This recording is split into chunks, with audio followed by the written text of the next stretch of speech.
राजद का सरकार बनता है तो गुंडागर्दी चालू हो जाता है। मोदी जी तो अच्छा काम कर रहे हैं देश के लिए। ये विधानसभा लालू के फैमिली से एलर्जी लगता है। हम लोग क्रॉस है, हम लोग मोदी जी को वोट देंगे। नमस्कार, प्रणाम। हम हैं नेहा निहारिका यानी कि आपकी भाभी जी, और आज हम फिर से निकल गए हैं एक बार मैदान में और चारों तरफ का खबर लाके दे रहे हैं आपको। लोकसभा चुनाव 2024 में क्या क्या कहां से चीजें आ रही हैं, कौन सा मुद्दा उठ रहा है, लोग क्या क्या कह रहे हैं, लोगों के लिए कौन सा मुद्दा जो है आगे है और कौन लोग जो है वो किसका समर्थन कर रहे हैं, ये सब देखते हुए चल रहे हैं, बताते हुए चल रहे हैं आपको। और आज पाटलिपुत्रा लोकसभा क्षेत्र में है। पाटलिपुत्रा लोकसभा क्षेत्र तो भैया हम लोग पहले भी घूमे हैं और ज्यादातर यही सब लोकसभा क्षेत्र जो है हम लोग ज्यादा घूमते हैं। लेकिन बात है भैया चुनाव की, है ना, और चुनाव में अलग अलग जो रंग बन रहा है वो भी हम लोग देखने का प्रयास करें। अब देखिए कि यहाँ पे चुनाव कवरेज के लिए आए थे, लेकिन यहाँ पर गांव के दूरा पर जो है बड़ा अच्छा माहौल बना हुआ है। लोग जो है वो गाना बजाना कर रहे हैं, अपना चुनावी माहौल बनाए हुए हैं, आपस में चर्चा कर रहे हैं, देख रहे हैं कि लोग जो है वो क्या सोच रहे हैं, क्या कर रहे हैं। लेकिन वो सारा चीज हम लोग बताएंगे तो आपको, लेकिन उससे पहले जरा लोग जो है यहाँ पे किस तरह से देखिए कि लोकगीत के माध्यम से इलेक्शन को दिखा रहे हैं, लोक परंपरा को दिखा रहे हैं, वो आपको दिखाते हैं। और यहीं से शुरुआत करते हैं अपने इस यात्रा की, पाटलिपुत्रा लोकसभा क्षेत्र की। जी भैया, क्या सुनाने वाले हैं आज आप? क्या सुनाइएगा आज आप? माहौल बना हुआ है पूरा एकदम संगीत का। आज क्या सुनाने वाले हैं? लोकगीत गाएंगे। लोकगीत गाएंगे ना? चलिए शुरू किया जाए यहीं से।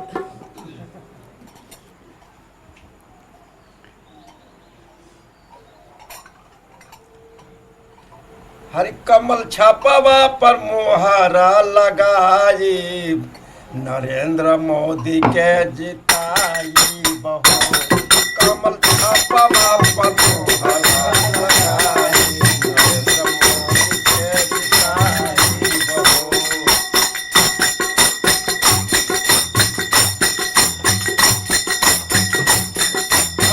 यही हवे ते पके नाच हमरो, सबके भाग के विधाता हवे कमल छापवा पर हो, कमल छापवा पर मोहर लगाई, मोदी के जिताई बहु। कमल छापवा पर मोहर लगाई, मोदी के जिताई बहु।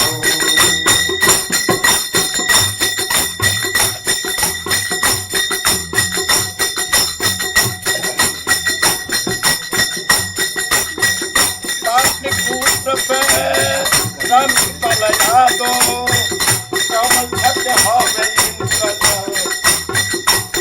कमल छापवा पर मोहरा लगाई, मोदी के जिताई बहु। कमल छापवा पर मोहरा लगाई, मोदी के जिताई बहु।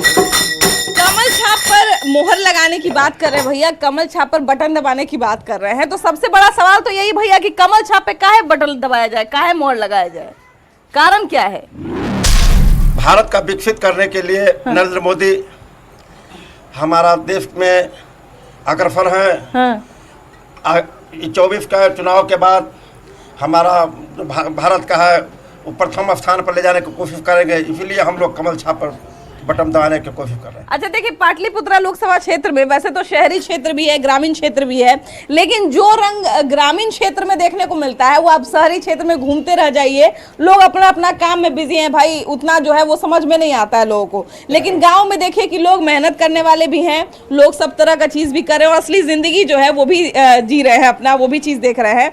गाँव के भाई दूरा पे है हम लोग, है ना। पहले जो है वो दूरा पे जमावड़ा लगता था, लोग जो है अपना बतियाते थे। और यहाँ पर आके एगो बड़ा अच्छा क्या चीज दिखा कि देखिए अभी भी यहाँ पे बड़ेड़ी वाला छत है। ये बड़ेड़ी वाला छत जो है ना अब नहीं दिखता है ना। तो भैया पुराना सारा रंग तो है, लेकिन कुछ चीज जो है वो नया भी होना चाहिए, विकास थोड़ा नया भी होना चाहिए। तो विकास नया हुआ कि नहीं आपके क्षेत्र में? हुआ है। अच्छा, बहुत लोग कहते हैं चाचा जी कि जैसे तुलना करते हैं कि पहले जितना सरकार आया लेकिन इतना तानाशाही किसी के सरकार में नहीं हुआ। तो नरेंद्र मोदी क्या तानाशाही, विपक्ष के लोग कहते हैं, माने आम लोग नहीं कहते, विपक्ष के लोग कहते हैं। तो क्या सही में तानाशाही बढ़ गया, गुंडा राज बढ़ गया पहले से ज्यादा? नहीं, ऐसा नहीं है। फिर क्यों भैया ऐसा विपक्ष के लोग क्यों कहते हैं?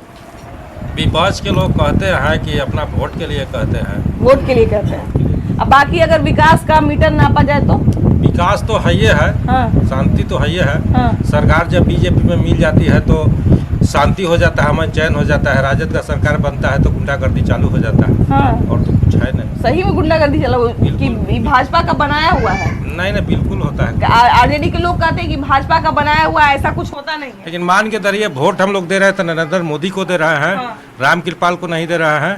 अच्छा, राम कृपाल जी से क्या किस तरह की कोई नाराजगी है क्या? नाराजगी है कि नहीं, जीत के जाते हैं तो कभी घूमते हैं, वो घूमते नहीं, कभी नहीं घूम पाते हैं। हाँ। किसी रौनिया में कह देवे कोई कि रौनिया में आए हैं जीतला के बादू। अच्छा भैया, ये जो रौनिया गांव है तो पहले यहाँ पे आने का एगो हमको लगता रास्ता हुआ करता था, रेलवे ट्रैक जो हम लोग क्रॉस करके आते थे। तो एरिया सुनते हैं कि बड़ा पहले खराब हुआ करता था, ये रोडवा, मेन रोडवा जो है। अब तो रास्ता बन गया है, रास्ता के लिए दिक्कत नहीं है। मैंने सुनते थे कि बड़ा छीना छोरी भी होता था बीच में, अब नहीं होता है, अब नहीं होता है। नहीं होता। ये बदलाव मतलब पहले ही से हो गया कि अभी हुआ है? इधर हुआ है कुछ दिनों से। लालू के राज में तो बहुत छीन छोर मार काट सब होता था, लेकिन इधर बेहतर स्थिति है पहले की अपेक्षा। अच्छा भैया, अब यहाँ से तो स्वयं लालू यादव की बेटी चुनाव लड़ रही हैं, तो क्या लगता है कि नया जैसा कि बेटा जो है उप मुख्यमंत्री बने है ना, पूर्व उप मुख्यमंत्री रहे हैं, तो क्या लगता है कि बेटी भी अगर यहाँ की संसदीय क्षेत्र को संभालती हैं तो वो भी कुछ बढ़िया काम करेंगी? यहाँ से तो जीतबे नहीं करेगी तो संभालेगी कुछ चीज? जीतेंगी ना। क्यों भैया, क्यों नहीं जीतेंगी? जीतेंगी कि नहीं जीतेंगी? जीतेंगी कि नहीं? जिताना तो सब लोग करना है वोट, ठीक है। हाँ। ये विक्रम विधानसभा जो है लालू के परिवार से एलर्जी रखता है। एलर्जी रखता है? हाँ। क्यों? उनके आचरण से। आचरण से? हाँ।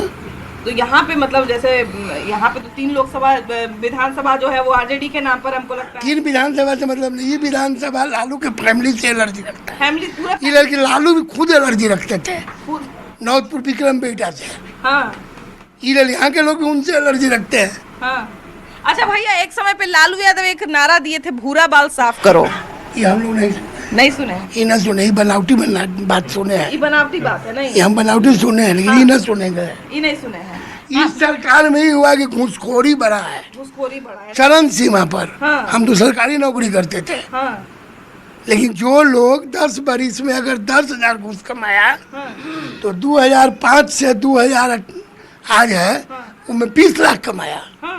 इतना का अंतर है। हाँ। 100 गुना घूस ज्यादा बढ़ा है। अच्छा, इस सरकार मतलब घूसखोरी की समस्या ज्यादा? एकदम 100 गुना। हाँ। आप ब्लॉक में जाइए, हाँ। हम तो ब्लॉक में थे। हाँ, ये चीज तो है भैया, ये चीज तो बिना ब्लॉक में जिसके पास नहीं है पैसा, हाँ। उस जनता से रिश्ता कैसा? हाँ। एकदम चाहे सीओ हो, बीडीओ हो, एमओ हो, कोई हो, हाँ। आप हमारे पास काम के लिए जाते तो आपसे हमको कोई रिश्ता नहीं है। हाँ। रुपया दीजिए, रिश्ता भी नहीं पैसा है। नहीं है। अच्छा चाचा जी, तो यहाँ से तो उनकी बेटियां खड़ी हो रही हैं, लालू यादव की बेटी।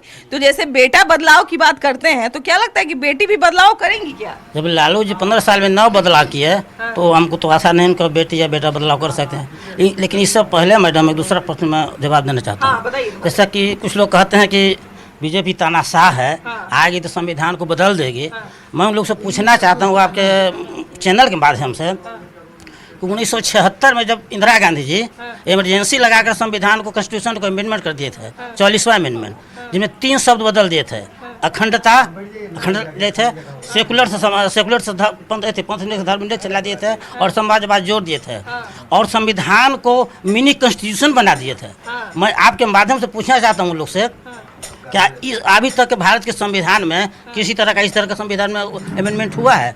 पूरे संविधान को तहस नहस कर दिए थे कांग्रेस सरकार ने, और आज मोदी जी से पूछते हैं कि आपकी सरकार आएगी तो संविधान को बदल देगी। अरे संविधान तो बदलने के लिए बना हुआ है, लेकिन उचित तरफ से उसको बदला जाए।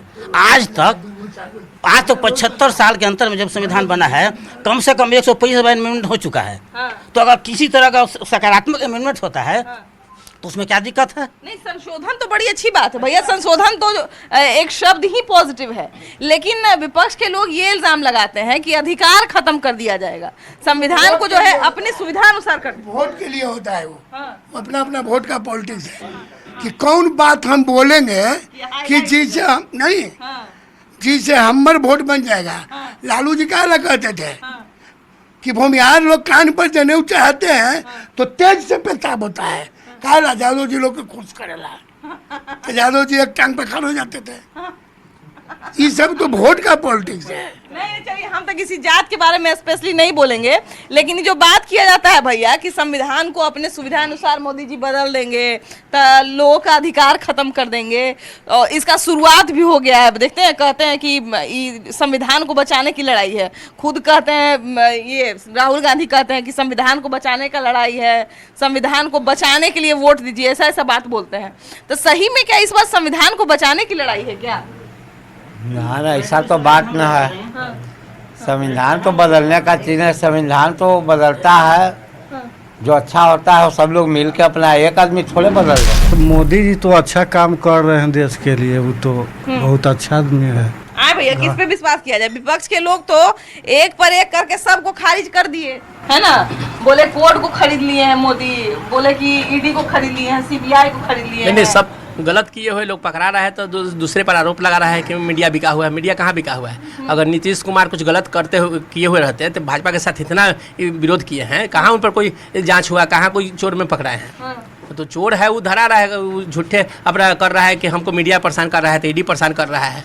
चोर है वो अपना धरा रहा है। देखिए, बात दूसरे का तो हम कुछ तारीफ या वो नहीं करते हैं, लेकिन हाँ, नीतीश कुमार के शासनकाल में खुद हम बिहार में रहे हुए हैं, और मेरी परवरिश कहा जाए, जो पूरा एक जो गोल्डन पीरियड जो होता है, मतलब बचपन से लेके पढ़ाई से लेके नौकरी तक का जो सफ़र होता है एक युवा के जीवन में, वो पूरा जीवन हम नीतीश कुमार के शासनकाल में ही व्यतीत किए हैं। तो बाकी किसी का तो हम तारीफ नहीं करते हैं, लेकिन नीतीश कुमार का हम हर जगह जो है ये एक चीज़ ज़रूर बोलते हैं कि नीतीश कुमार ने एक ऐसा बिहार बनाया है जहाँ पे सारे बच्चे पढ़ सकते हैं, कुछ कर सकते हैं, बिहार में रहते हुए भी कुछ कर सकते हैं। हालांकि बहुत सारी समस्या बिहार में अभी भी है, हमारे पाटलिपुत्रा लोकसभा क्षेत्र में भी है। क्या क्या कमी है चाचा जी अभी भी जिसको पूरा नहीं किया जा रहा है अभी तक? जैसे संविधान बदलने के बाद तो विरोधी लोग को सूट करता है, इन्हें सूट करता है कि ओबीसी या एससी वर्ग समझेगा कि 400 आ जाएगा सीट, तो ये आरक्षण खत्म कर देंगे, वो वोट इनका भाजपा का बिगड़ेगा, ये वजह से बोलते हैं। संविधान बदलने के बाद बोलने का विरोधी लोग का मकसद यही है। तो ऐसा तो नहीं भैया कि आरक्षण खत्म, भाजपा तो ऐसा नहीं बोली है कि आरक्षण खत्म कर नहीं, लेकिन वो लोग जनता के दिल में ये बात बचाना चाहते हैं। मैंने उनका जो वोटर है ओबीसी वर्ग या एससी वर्ग का, हाँ, आरक्षण खत्म हो जाएगा ये आधार पर हट जाए। अच्छा, तो पहले ही भड़क जाए, है हाँ, ना, वोट हाँ, ना दे, इसलिए ऐसा कहा जाता है। अंदर की बात है ये। हाँ। क्या देश में जैसे बहुत सारे लोग, थोड़ा इधर घूम जाइए ना, तो बहुत सारे लोग ये कहते हैं कि हम मोदी जी के नाम पे वोट दे रहे हैं, हम मोदी जी को वोट दे रहे हैं। तो क्या सही में इतना देश में काम हो रहा है, या देश में काम हुआ है कि सही में लोग जो है वो मोदी जी के नाम पे आंख बंद करके वोट दे दे, सांसद को ना दे? सबसे पहले तो इन्होंने बोली जहर पीने की बात, तो जहर पीने का सबसे बड़ा फायदा हुआ कि रामलला टेंट में थे, भवन में चले गए। अब राम पथ बन रहा है, भगवान के घर से लेके उनके ससुराल तक, सीतामढ़ी तक राम पथ बन रहा है। तो जहर पीने का तो सबसे बड़ा फायदा है ये हुआ कि हमारा देश सांस्कृतिक रूप से विरासत भी और विकास भी हो रहा है। तो मोदी जी को सब लोग देख रहा है, इसमें तो कोई संदेह नहीं है। और भारतीय जनता पार्टी कार्यकर्ताओं को या जनता को जिस तरह से संदेशित करती है और बोलती है कि हम देश के लिए करेंगे, तो वोटर तो उन्हीं का है। और जिसको पार्टी कह देगी कि ये कमल का फूल है, तो जनता मोदी जी के पक्ष में है। राम मंदिर का फायदा दिखेगा? फायदा है। हाँ।